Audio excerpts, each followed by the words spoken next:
Local actions to address global warming is brought to you by our Petaluma branch of AAUW.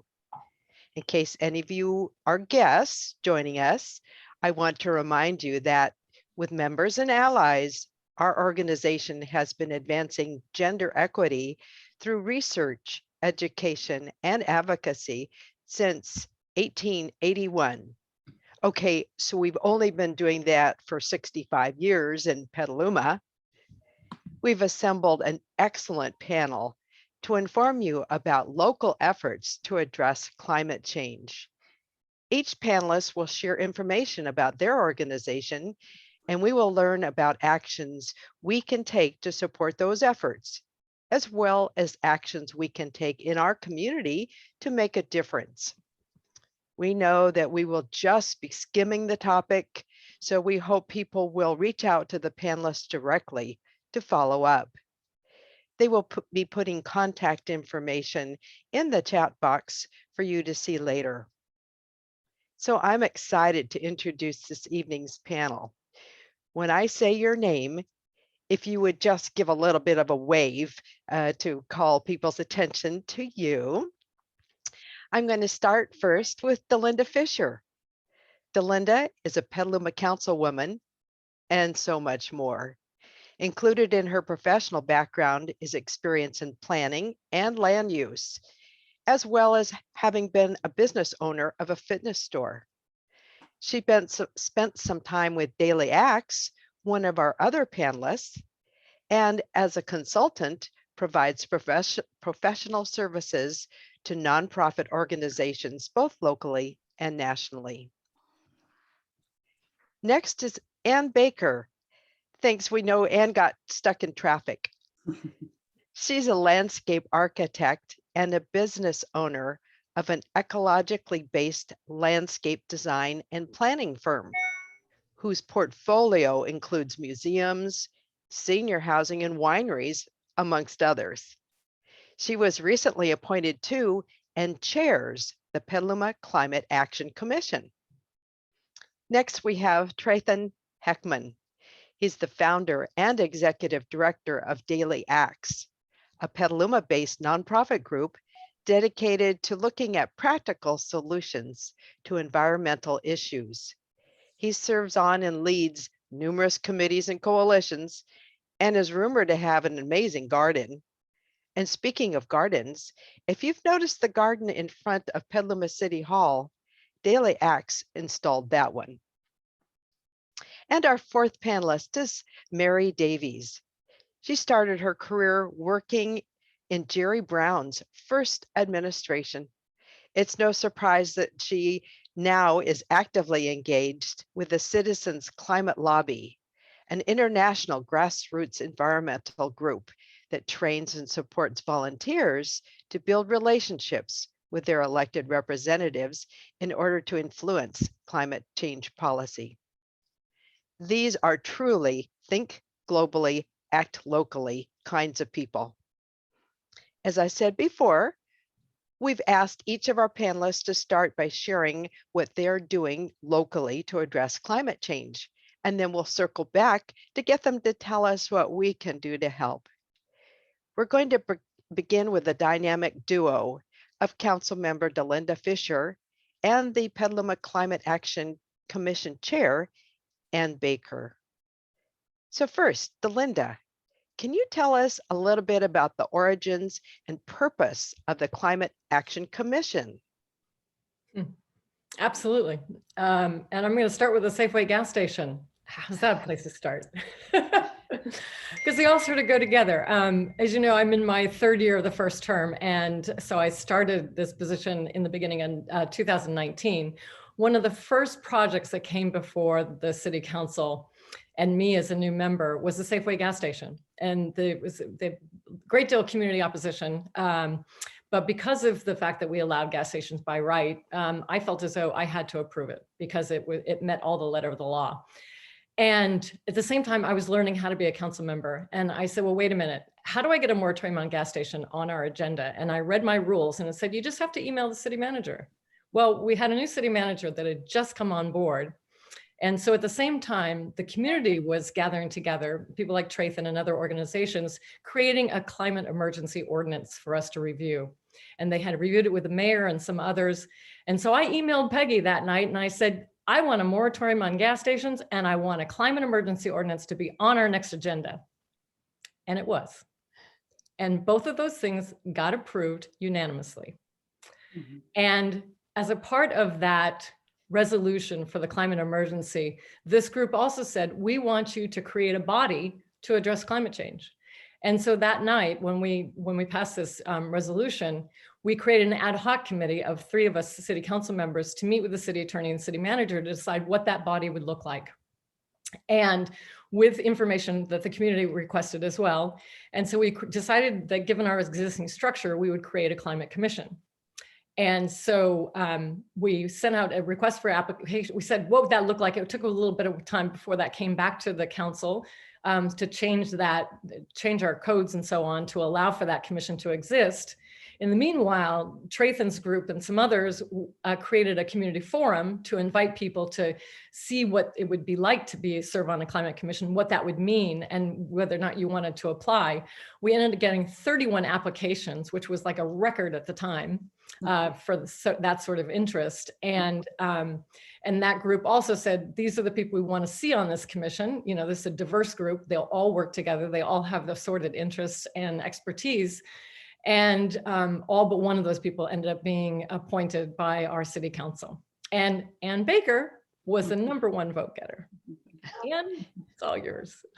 So Ann, I'm going to ask you to please tell us, as the chair of the Climate Action Commission, about the emergency framework that the commission developed. I'm wondering if you'll share how the commission developed this emergency framework and what it includes.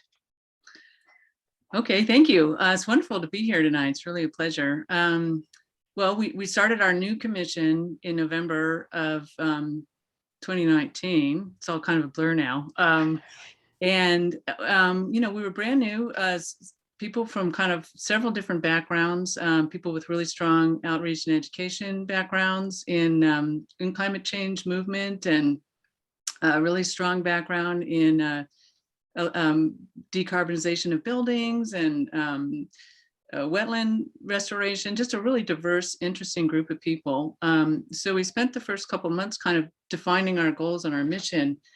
And we decided what we needed to do was to write a framework for climate action Petaluma that kind of organized the approach and the issues and set out a statement of principles as to what our community believes in and what we think is important in addressing climate change.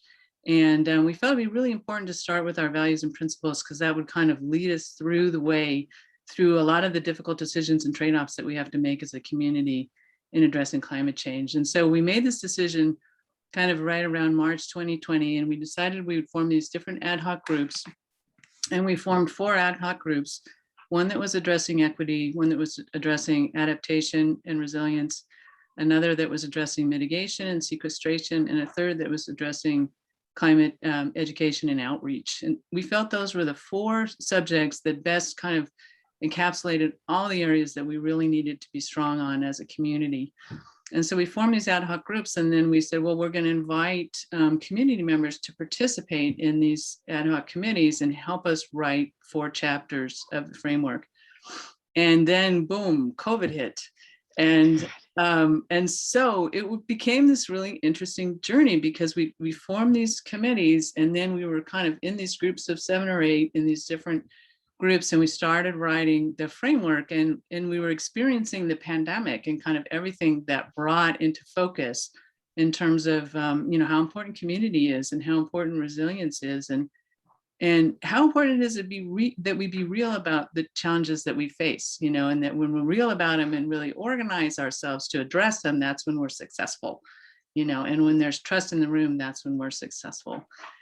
So we worked for probably six months or so, writing the framework, coming back in meetings, defining our priorities. We had a big meeting, I think around November of 2020, when we formally adopted our carbon neutrality target of 2030, which was a big decision for the group because it felt aggressive at the time.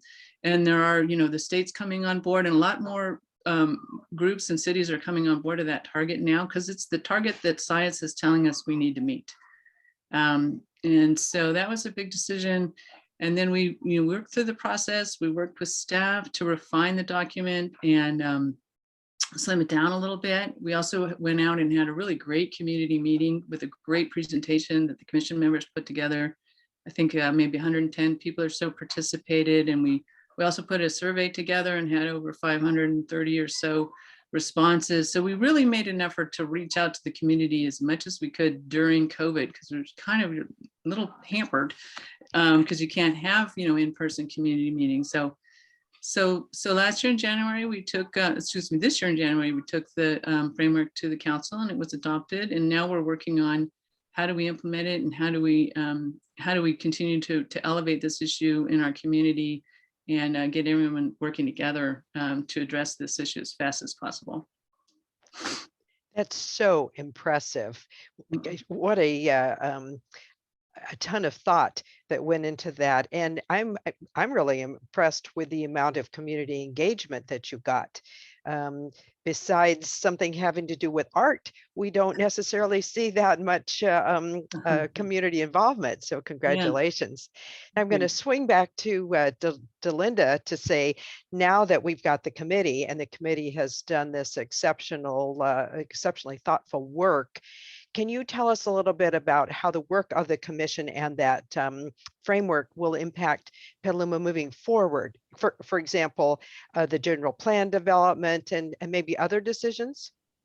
Yeah, absolutely. And it's already had an impact. And again, I think mostly because staff has really adopted it and said it, and they're taking ownership of it. So we foresee the framework plan as really being the framework and the outline for the general plan, because we know that the general plan is going to last for 10 to 20 years, and that is the time that we need to reach our goals. So not only becoming sort of the framework for the general plan, but also over the next 2 years while we develop the general plan, the same consultant is also developing a climate action plan. They're calling it a climate action and an adaptation plan, which the commission will be very much involved with. So I see them sort of working in tandem. I think that climate essentially hits almost every section of the general plan. And also staff has taken that framework plan, and when bringing items before the city council now, they write a paragraph that says, how is this impact, and what are the pros and cons of that, and how does it fit in or how does it not? So. Oh gosh, excellent. It seems to be a timely addition to the list of important considerations as we move forward. So now we've had a chance to take a look at what's going on in terms of our local commissions and government related to climate impacts. I want to shift over now to Drathan Heckman, who's the founder and executive director of Daily Acts.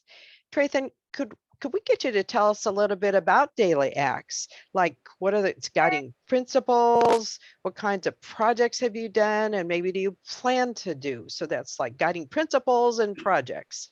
Sure. I put a couple slides just to bring some color into things. Let me see if take a second. All right.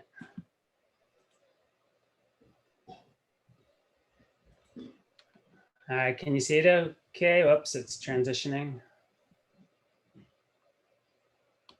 Or it's not.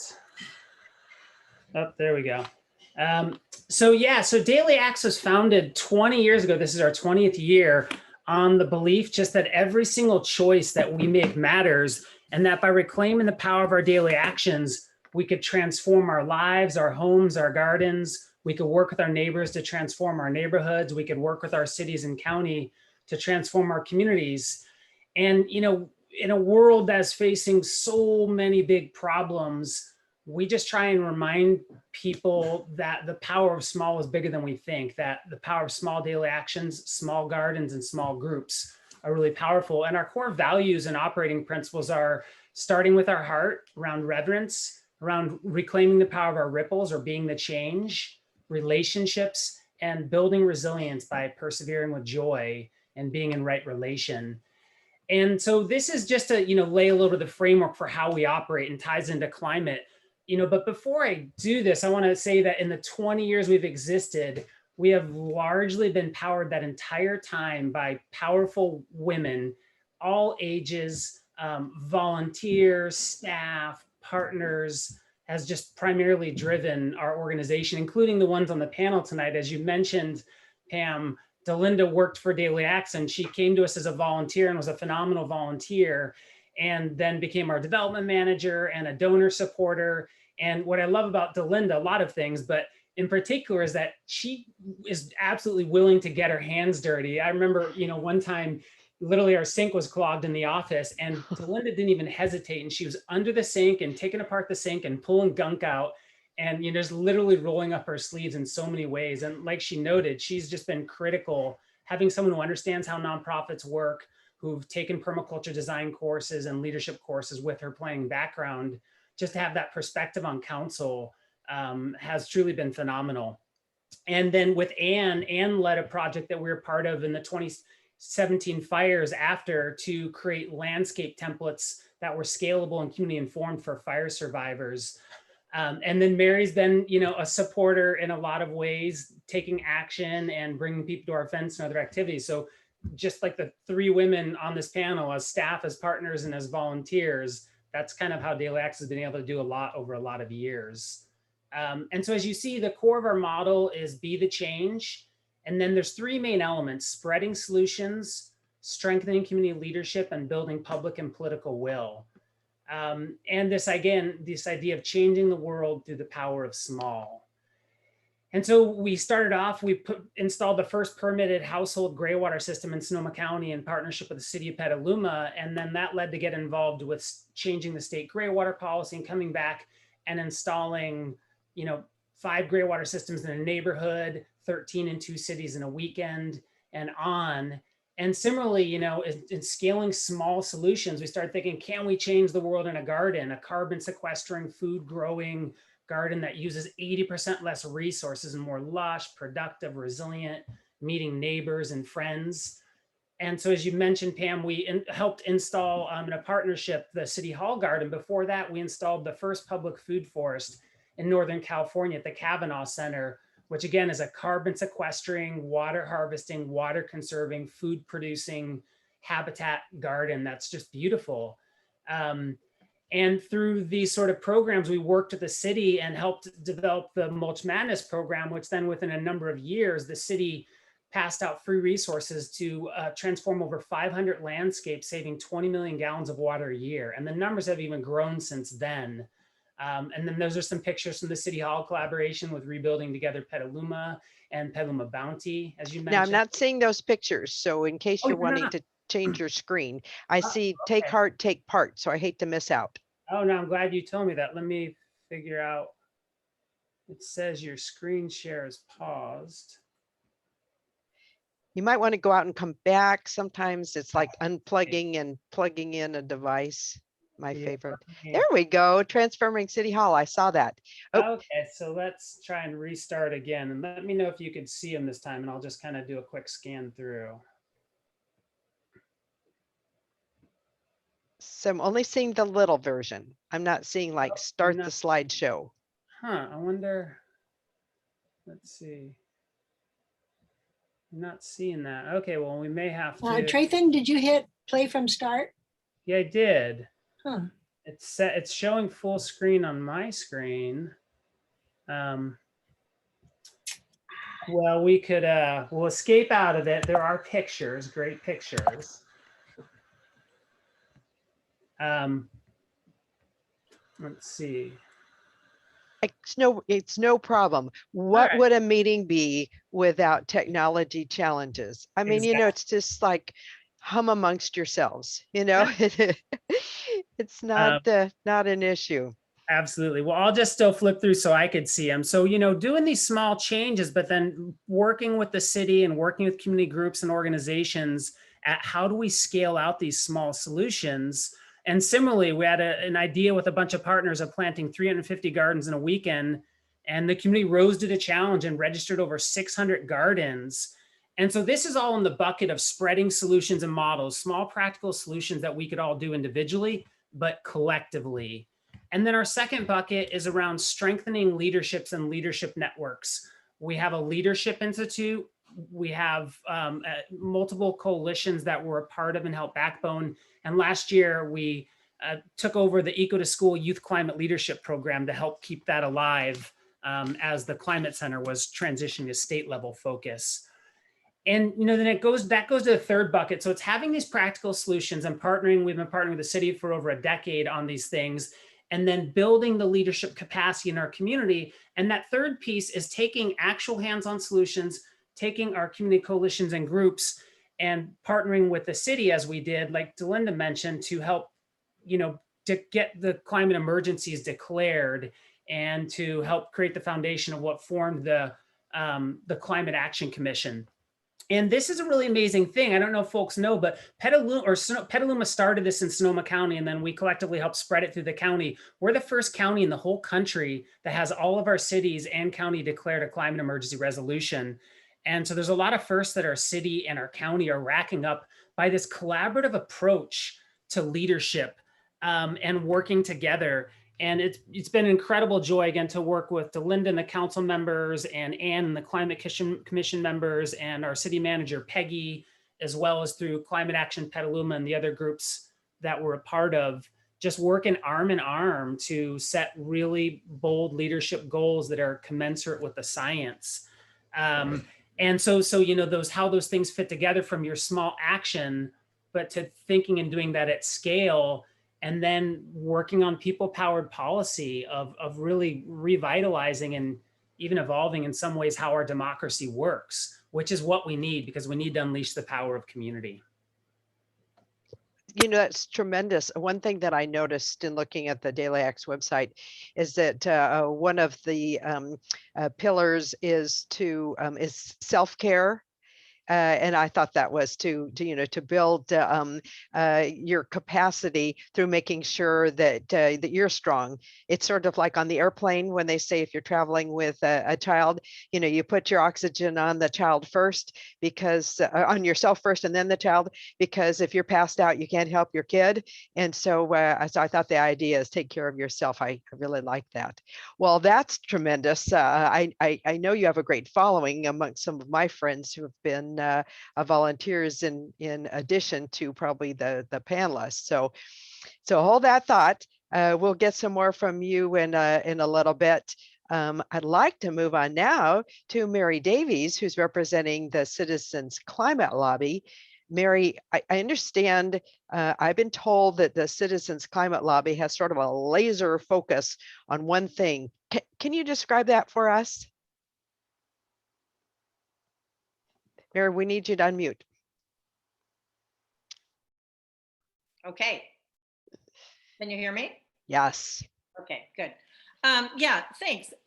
I just want to start by saying my favorite climate quote is this: "The greatest danger to our planet is the belief that somebody else will save it." I'm on vacation. I'm on a bike trip right now down by Solvang, and I was thrilled, nevertheless, to be invited to interrupt it a little bit this evening, because I feel so strongly that we really need everybody on the team to save the planet. So let me just tell you a little bit about how I see this and how I got involved with Citizens Climate Lobby. You all know, I guess, our planet is warm enough to sustain life, not because of our proximity to the sun, but because we started out with a sweet little receiving blanket layer of CO2 all around it. But for the last 150 years, we've been piling on the comforters, so to speak, as we continue to emit CO2. Every day, we fortify that layer as we burn fossil fuels in our power plants, in our factories, in our cars, and in our gas ranges at home. So, obviously, we see a lot of climate change in Petaluma. Since I moved here 4 years ago, as a cyclist, I've lost more biking days to smoke than to rain.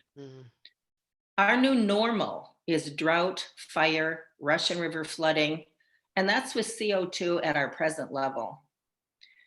Despite all the talk about climate, really for decades now, we haven't actually begun to reduce it. The United Nations Intergovernmental Panel on Climate Change has told us we have 9 years. We have until 2030 to reduce those emissions by half. This is huge. And, clearly we have a climate emergency as we've declared in Petaluma. Where do we see that? Where do we see that sense of emergency? If I was meeting with you in person, I'd be asking you all right now to take a minute and think about, what are you willing to cut? Knowing that we've got 50% of emissions to get reduced, where can you find those cuts in your own life? There are a lot of good ideas out there. People want to work on stopping deforestation. They want to plant trees. We want to require electric vehicles, and they're great ideas, and we need to do all of them.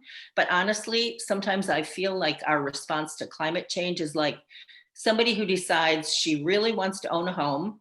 She doesn't have a down payment, and so she holds a bake sale every Saturday to pay for it. It's admirable, but what are her chances really of ever owning a home? We need to be careful that that's not the way we're dealing with climate. We need to figure out what are the big winners and do them.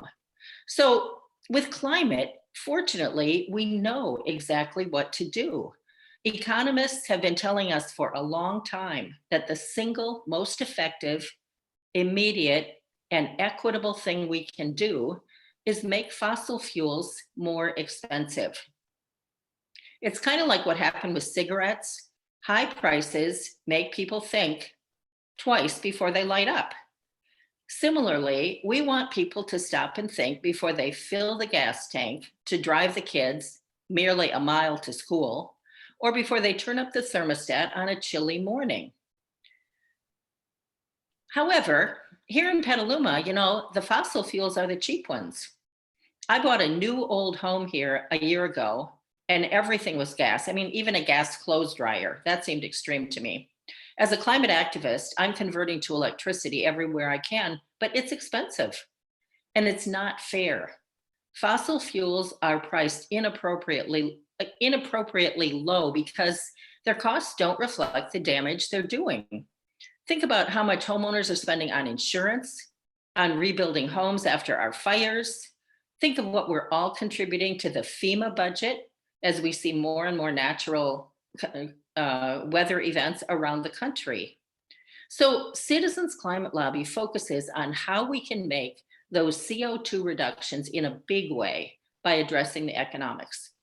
We support legislation, and there are several bills in Congress right now, to levy a per ton fee on carbon dioxide emissions. You'll never see that fee yourself. You won't be getting a bill because it will be levied at the source, at the mine, at the oil well, at the refinery. But it's going to cost you.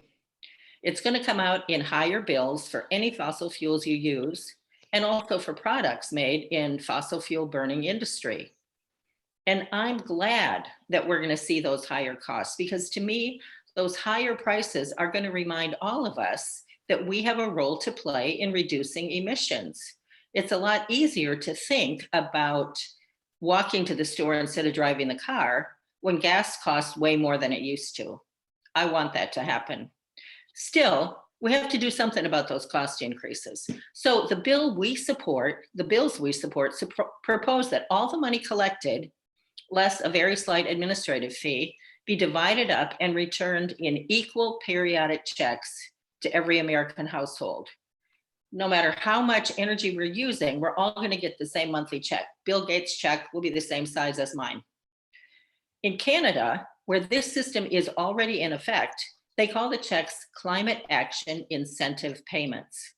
So the fee on CO2 emissions is going to start small, but it's going to rise until emissions go down.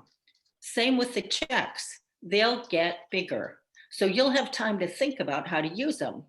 Maybe bikes for the kids to school, maybe an electric vehicle, maybe a heat pump water heater. Again, if we were all together, I'd be saying, take a minute to think about what you'd spend your climate action incentive payment checks on. But while you're considering this, let me just say another bonus is that American industry is going to be busy thinking up innovative ways to get your checks from you. In other words, they want to get your money, and the way they're going to do that is to develop and introduce and market to us programs that will help us reduce CO2. So it's an economic stimulus. So Citizens Climate Lobby has been working on this for more than 10 years. Why hasn't it happened? Well, as Traithan said, the problem is political will. Political will means us. We too often complain about inaction in Congress, but honestly, when was the last time you contacted your representatives? At CCL, we contact them all the time. As Stephanie mentioned at the outset, I started my career in state government. I don't care how much money the big guys dump into campaigns. I know that if you have a broad and a loud outcry from voting constituents, you listen. We don't have action because we're not demanding it. So let's do that. I think I'm going to get a chance just a little bit later to give you 2 very specific ideas on how you can join us in that. Perfect. Thank you so much. And access and availability makes such a difference in people's usage. I happen to work tobacco control, and so you gave an excellent example of raising the cost and decreasing the supply as a way that we save lives. And so that draws a parallel that makes sense to me. The and you mentioned a comment about a meme or something you had seen, or phrase that you liked. I just saw something the other day that maybe y'all have seen, and it said the climate's going to live on. It's just us that are going to have a problem. And so I thought, oh gosh, that's a visual. So you're right. We're going to circle back around. I'm actually to give Mary a little break. Traithan, I wonder if I can get you now that we've had this introduction to some local efforts on climate change. We suspect that our audience, our members and friends, would like to know what we can do as Petaluma citizens to make a difference in addressing this monumental problem. Do you have some specific suggestions for us? Sure. Actually, well, I could also point you to our website. We've recently been running some programs with the city and have great recordings with call to action on things like waste reduction, saving water, pollution prevention for stormwater, and material use, which are material use is a big deal relative to climate emissions as well.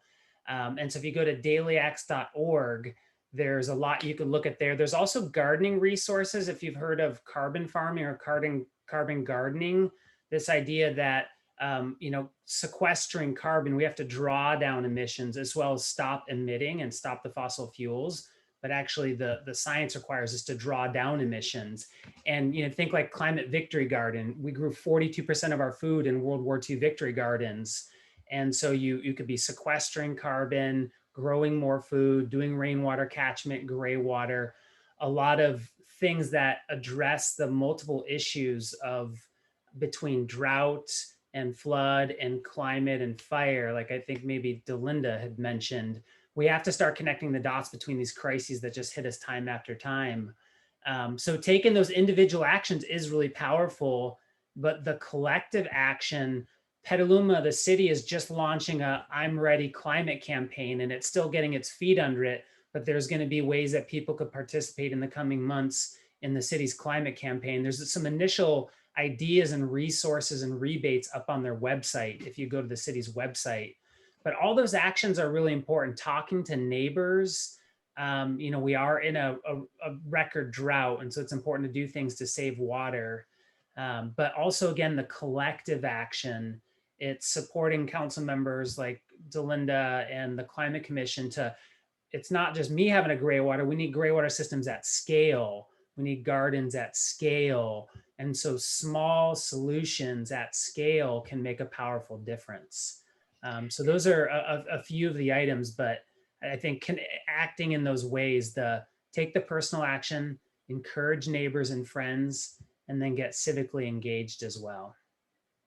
And if you had to pick one thing that you think, people are making their list, would it be, what would it be? Because you gave some good ideas, like what would be your top one or two for the average homeowner?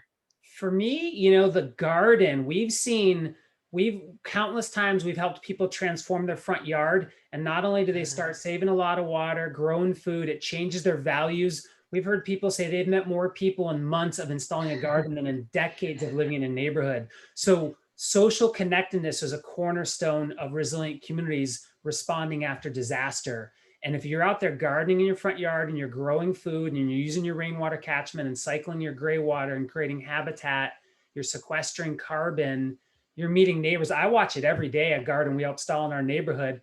Every single person that walks by talks with Lori and is like, oh, I love your garden. Like every single day, it's just a magnet. And so I think the garden is an entry point, sort of like a gateway drug into bigger, more transformative action. So I'm a gardener, though you could kind of see in the picture in that. Yeah, it wasn't a rumor. You do have an amazing garden. Well, thank you. All righty. Yeah. I get it. That sounds like, and you don't have to start big like yours, right? You could start with zucchini. Let me tell you, if you do. Oops, sorry, go ahead. I was just going to say, I know that if you grow zucchini, you'll have such success that you're going to meet people because you're going to be looking for people to give them to. Absolutely. When I think former city council member Tiffany Renee, who I believe is maybe a former president of AAUW or involved, she had a food forest on her 3rd-story balcony of their condo. So you could be growing a little bit of food in pots. You could start very small. Yeah. Thank you. Well, now, Anne, I hope you've had a chance to, Mary, hope you had a chance to catch your breath. You gave us such a wonderful overview of, the alarming statistics on a broad scale. What could we do to help the Citizens Climate Lobby? Two things. The first thing is I invite you, in fact, I urge you to sign up for Citizens Climate Lobby's Calling Congress campaign. And you can easily find this if you just Google, and I'll put this in the chat, just Google Citizens Climate Lobby Calling Congress campaign. You'll get a nudge every month or so to contact your members of Congress about a particular bill or action. Our representatives really need to hear from us, and you'll feel good about being one of those regular voices. I know for myself, you write a letter to the editor or you contact your members of Congress, and gosh, you feel good about it for 2 or 3 years. And next thing you know, it's 2 or 3 years later and they haven't heard from you since. We need to make sure that changes. Then here's the second thing that I'm very excited about. I'd kind of forgotten that the cheapest energy is energy we don't expend. From PG&E's viewpoint, this is way better than building even a new solar development. So they have contracted with an organization I just discovered from an enthusiastic neighbor. Again, I'll put this in the chat, but if you go to save.hea.com, PG&E has contracted with these people to provide a consultant. They can actually look at your PG&E bill and tell you how much you are spending on every little thing. I was surprised to find, because again, I'm trying to be very careful already, but I was surprised to find the phantom loads in my home. And I bet you will be too. My neighbors who recommended this, I think are very environmentalist. They're going to be saving over $100 a month and still being just as comfortable as they have been. So there's no cost to the homeowner to do it. You'll get a monthly report telling you how you're doing. So you're going to feel really great about your role in saving the planet. When you get on that website, well, I'll put this in the chat notes. But one thing I want to say is just that I get a little bit scared when I think, what happens when it's 2030 and we've been told all this time by IPCC that our emissions need to go down by 50%, and it isn't happening, and we're in a world of hurt. And our grandkids are saying, what were you thinking? I'll be so glad I can tell my grandkids I was contacting my members of Congress every month, and I did everything I could in my own home to save energy. Thanks. Oh, thanks, Mary.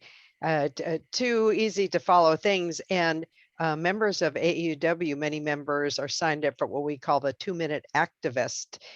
So we get notices about things related to equity and education. And so your suggestion of signing up to be alerted, and that's just it. There's so much stuff going on, and it's very easy when you get reminders brought to you. So we may not have time to follow all of the issues. It's sort of like Petaluma has been sending out the announcements of what's going on around town, and that's so valuable because as life goes on, those are things that maybe wouldn't cross your desk. So thank you for those suggestions.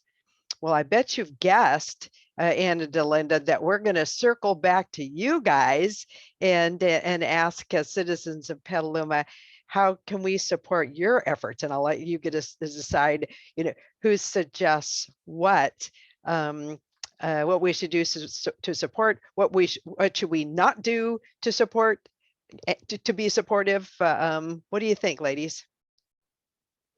Well, I'll start with, come down to Petaluma Arts Center on Saturday from 3 to 6 and join 350 Petaluma and the Arts Center to celebrate Earth Day. It's a kids celebration. We'll have a drum circle and a poetry slam and some great opportunities to introduce you. I have actually put in the chat box a number of resources that I've been thinking about over the last few days, and starting with my email address. If you have any questions, please contact me anytime about anything, any way I can help you. But what I want to talk about, and in terms of support, come to the Climate Commission meetings. Anne runs a fabulous meeting. It's a wonderful group of people. You will see what the passion and energy of this group, what it means, and sort of be empowered by it. So join them third Thursday of the month. I'll let Anne tell you when it is. Second Thursday of the month. There's 350 Petaluma. I've put a link to that organization. That's a local group that's based on the national group. They're meeting tonight right now at the same time as we are. And so there's a number of other resources, but what I wanted to start with, and I emailed this to Stephanie when she invited me to be on the panel, and I would suggest that everyone do a waste audit. We talk about decarbonization, we talk about driving electric cars, we talk about walking more, bicycling more, and the rest of it. But if we're really going to get at what our personal impact is, I think we need to start with what we're throwing away, because it goes to what we're buying. Are we buying locally? Do we know where our food came from? Is our cheese wrapped in plastic? Are we recycling Amazon boxes? If you just take a look at what's in there, it'll really inform you about what your habits are. And better yet, have your kids do it, right? So I wanted to share that and encourage everyone really to buy local in this economy and with this pandemic. If you don't have to buy it on Amazon, perhaps you don't need it if we don't have it locally. So try that. Excellent, thanks. And anything come to mind that we might help you out by doing? Don't forget to take yourself off mute when you answer the. So Delinda already said, but feel free to say it again to participate. And now with Zoom, I mean, we can be anywhere. Yeah, please. We have great conversations. And one of the really important things is that everyone become just more informed, that they understand all the different kinds of actions we can take and how they affect different parts of our community. And that's why equity was a big part of our framework, is because we want everyone to participate, and it's harder to participate if you have fewer resources, and so we need to support members of the community that have fewer resources in making some of these choices, and we need to have good programs that enable everybody to make carbon wise choices. So I'll speak about that. And then I think, just real quickly, one thing to avoid doing is to avoid buying large chunks of unrecyclable plastic. So anything out there that is a large chunk of plastic, you can be pretty much sure that that's not a good purchase for you right now. It's not climate friendly, it's not recyclable, it's not waste friendly, it's a chemical product. These are all things that are having, anything that's having multiple negative impacts, like large chunks of non-recyclable plastic, don't do it. And then one thing to do for everyone, if you think of it, that we're trying to cut our emissions dramatically over 10 years, maybe you don't kind of nip away at it. And what you really might think about doing is cutting 10% every year, year over year, and so that's a little more manageable. Like if I'm going to cut 10%, I got a bunch of different avenues to do that. I could go to an electric car. I could dial down my thermostat. I could, look at my consumption patterns. I could ride my bike every day and have my family ride our bikes more often. There's a bunch of different avenues. And so I can even plan how I'm going to get there over 10 years. And maybe there's some investments involved too. I got to get solar panels. I got to get on electrification of all my appliances in my home. And so you can start to plan that year over year. And I would say one of the things that I've learned the most from over the last year is actually just riding my bike every day to work. Because the truth is that most of our emissions in Petaluma are people driving under 5 miles.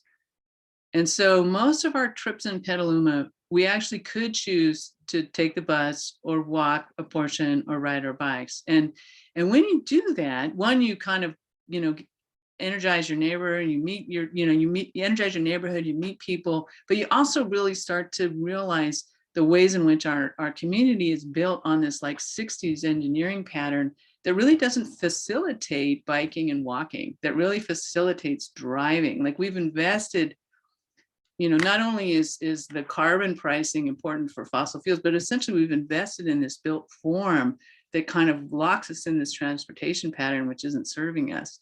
And that's why the general plan update process is so critical, is to take another look at this built form that we have that's from the 60s. Like you wouldn't build a house today that was designed in the 60s.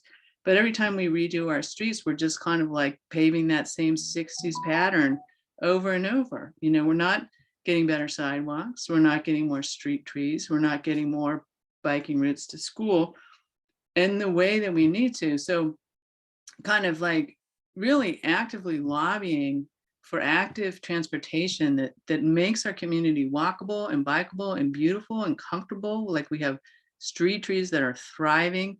We have stormwater systems that are integrated into our street trees, into our street systems, so that we're not just discharging polluted water into our river. Like these are kind of real positive gains that we can get through the general plan update process that will dramatically reduce our local emissions. It's going to take some time, but we actually have to address our city form to get to where we want to go. And it's actually a really exciting opportunity. And I hope people take the moment to get informed and kind of understand some of the trade-offs, kind of get out of your NIMBY mode and really think about community and connection. And so just getting out and walking and biking and really informing yourself. So where are the places that you can get to easily? And where are the places that are really hard to get to? And why is that? It's funny you should say to take a look at what you're buying, which would certainly make sense. I read an article recently that commented that talking about plastics, and that in this article's point, some of the sparkly parts that go in women's cosmetics, and so like eyeshadow, if it's got or some sort of foundation, if it's got a twinkle in it, much of that twinkle is plastic, very, very tiny pieces. And at first I laughed at the idea that that maybe today was one of the few times. I mean, my mascara was dry. I hadn't used it in so long, but I thought, maybe somebody would want to know that I had eyelashes.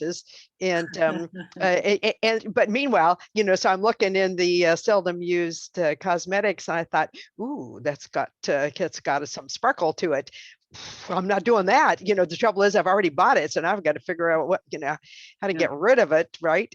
But, so I thank you for those concrete suggestions, everybody. I've one, before we sort of wrap up, I have one question. Gosh, and I wished it would.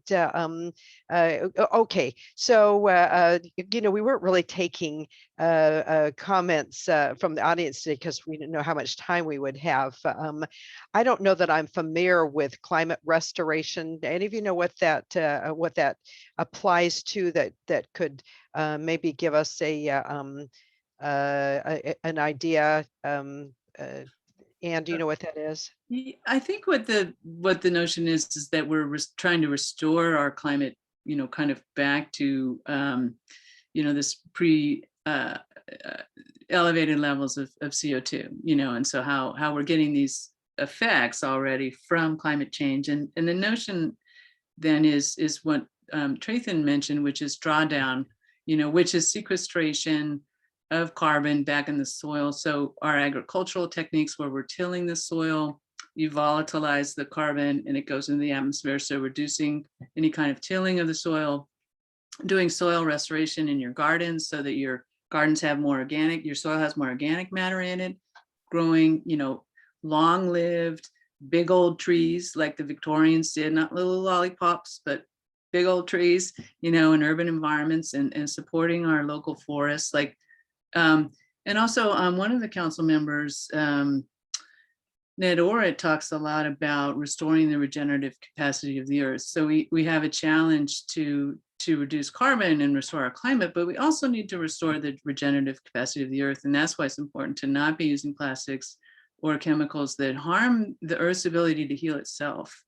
And so, those are all things that we can do in our homes, and also support like at regional park level, the state parks, how we're managing our wildfire issues. These are all opportunities for us to learn how to store more carbon in the soil, which is our big carbon bank. Like that's kind of where it belongs, so how can we get it back in there? And when we get it back in there, it changes the water cycle, so water is retained longer in our watersheds, and then our streams run longer in the spring, for example, our floods aren't as flashy. So there's a lot of, when you start to look at all the linkages, you start to really understand how our local environment works, and you become more intimately familiar with our native ecosystems. You start to realize there's so many places where we can really heal our environment, and it's going to be really healing for us to do that.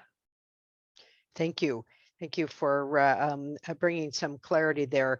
And I know that there are some people that are listening that have a lot of knowledge on this. I wish we could bring them all forward. We're about wrapping up, but this brings to mind, gosh, and I don't want to end on anything that's a downer because I'm all revved up and excited. But, if any of you want to take a stab at what do you say to skeptics who aren't really enthused about the value of local efforts to impact climate change? I mean, I'm an avid Nextdoor reader. I learn where to buy my my coffee, how to walk my dog, and but I also said that what we do here isn't going to affect China, and so which probably is true. But any comments on what you might say to somebody who was a little bit less skeptical? Yeah, I would go say, for it. Yeah. I would say the greatest threat to our planet is the belief that somebody else will save it. Thanks. I guess it wasn't any one of us that got it to this place. I guess it was a lot of us, but it was it has struck me that like if nobody does anything, somebody started. What's the old Margaret Mead quote that we all love so much? That you think just one person can't do it, but in fact it's one first person that. Trathan, we'll look at you as an example who got excited about daily acts. And do you have some comment about the benefit? We use the Margaret Mead quote a lot, but I mean, the truth is, whether it's me, you, Gandhi, Che, Willy Wonka, whoever, nobody has anything more or less than the power of their daily actions. And like Archimedes said, that's the lever that moves the world. Every one of our choices reach into forests and factories and families across the planet. And they do add up. Like, look at the change happening in Petaluma. Look who we have on our council. We have a climate commission that came from really small groups of people of taking action. And now we're doing nation leading efforts. You do have to work at multiple scales, from the city to the county to the region to the state to the national efforts. Like, we have to link those up for systemic change. But that's all any of us have is our daily actions. Like, nobody actually has anything more than that.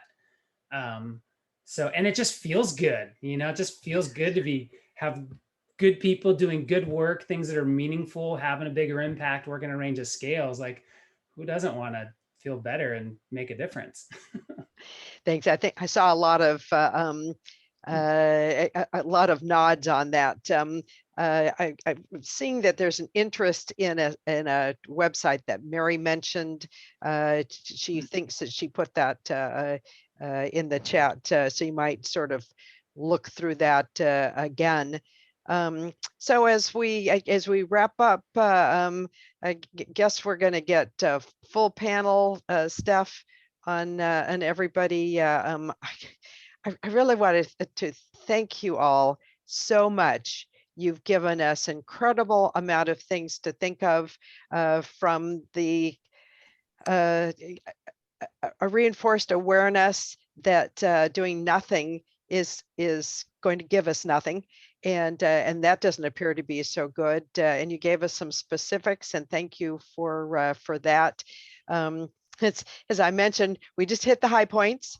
Just a reminder that if our audience members have an interest in following up directly, the panelists have put their contact information and more in the chat. And in the old days, BC, right before COVID, we would have an opportunity to give our panel a hearty applause. And so I'm doing that. Just trust me, I know what's going on right now on the audience side of the Zoom. So I'm now going to turn the program back over to our co-president, Rory Keller, who will wrap up our meeting for this evening. Thank you very much, Pam. I just want to remind members that we do have a vote in progress for the board. There have been no additional nominations from the floor tonight, so your two options will be to vote as is without any additional people. The emails are in your inbox, and please respond to them. Thank you very much. Thank you, Pam, and everyone else. Excellent. Well, thank you everyone for attending. Once again, thank you for to the panelists for coming. Please join the group at the Climate Commission meetings with exclamation points. The fact that you're here and listening indicates you have some degree of interest. And if you have interest, they want you to share that. So thank you again so much, and look forward to seeing you the next time. And I would, before everybody leaves, I just want to thank Pam and Rory so much for their help in helping out backstage, so to speak. Pam, we really appreciate your work in moderating the program. So thank you. And panelists, it's been really a pleasure finding out more about you and the wonderful work that's happening here in Petaluma. So I just thank you so much. And Mary, that you were on a bike ride in Santa Barbara County, I think, and you found a way to be here. So I'm just so appreciative of all of you as well. So thank you so much. Thank you. Thank Great you job. for inviting us. Thank you. So fun. Yeah, thank you so much. And we'll sign off. We're still recording. Oh, thank you.